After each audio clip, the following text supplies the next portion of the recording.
You're right. We've seen kind of like peaks and troughs when it comes to branch closures, and the last time we saw something like this at this particular rate was in the early 2000s.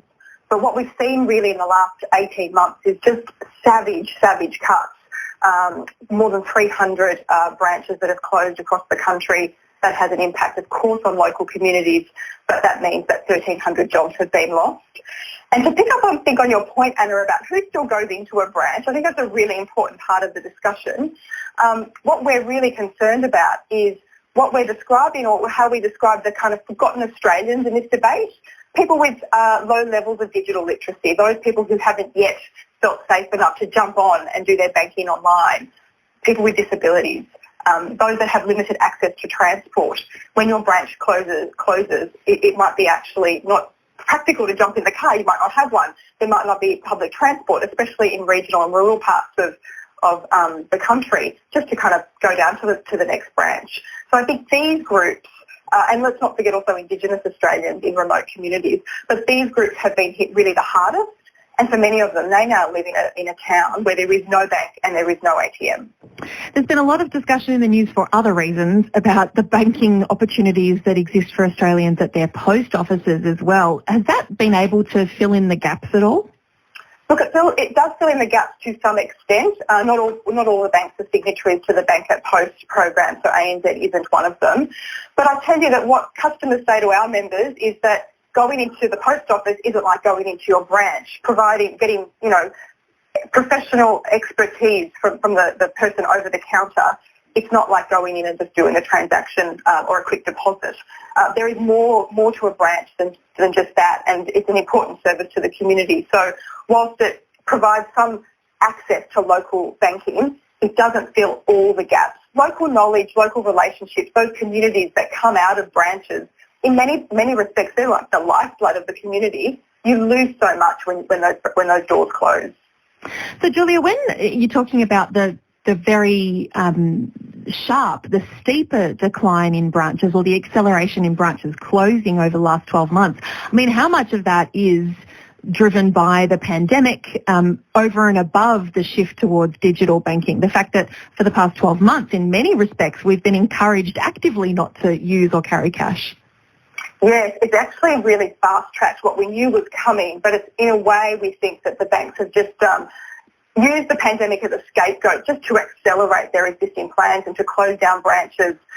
But what we think has had, what we say is occurring in this really rapid closure program is that the community is just not ready. Not everybody is ready to move to digital or online banking, and these closures are failing to meet the community obligations. Your feedback when you were down at the local branch, I think, speaks volumes, doesn't it, about the fact that we understand that for some people there has been that shift. Banking is evolving, but not everybody is ready just yet. And what we think is that the banks have an obligation just to have access to banking services for every Australian. You can't get by without a bank account for everybody, but that you need that service within a reasonable distance of your home, but also in a way that's going to work for you. And that's our concern at the moment, that many Australians are going to be left behind and really struggling because of the rate that we're seeing of closures. You're listening to Julia Angrisano. She's the National Secretary of the Finance Sector Union. What's happening to people who work in those branches which are closed? Are they tending to stay with the banks, or is that usually the end of their career in banking? I tell you that it's a really difficult time if you're a worker in a retail branch. You're facing a very uncertain future because you can see what is on the horizon. So many workers, especially those in regional and rural areas where banks do close their doors, the likelihood of redeployment is almost impossible. It's a bit better if you work in the city areas where there's other opportunities.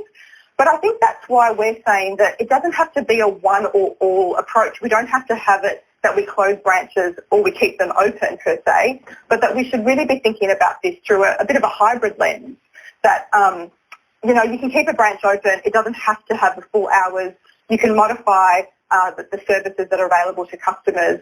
And at other times, those staff can be doing other work from those locations, like the call centre work, because our members who are in the call centres, they are screaming out for more staff.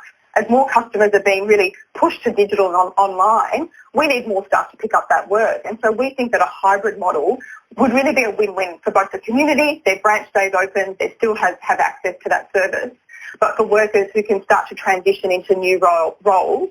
And really COVID showed everybody that work can be performed from really anywhere. So we think that the banks should really think about this through a more of a hybrid approach rather than just one or the other. We can keep these branches open and we can also provide other services from them. Yeah, I mean, what are your kind of expectations, Julia, at the Finance Sector Union for what kind of level of traffic to a branch would justify it staying open? Because the overhead costs, of course, will exist whether you're getting 2 bankers through the door or 2,000 in a given week, month, year. So what kind of level of activity would you be expecting banks to still be supporting in those branches? The data that the bank uses shows that we've still got at least 1/3 of customers who haven't done a full migration to digital. So I think that's still a very high number, and it's been really at that level for some time, despite the fact that the pandemic caused the bank to really push people to digital.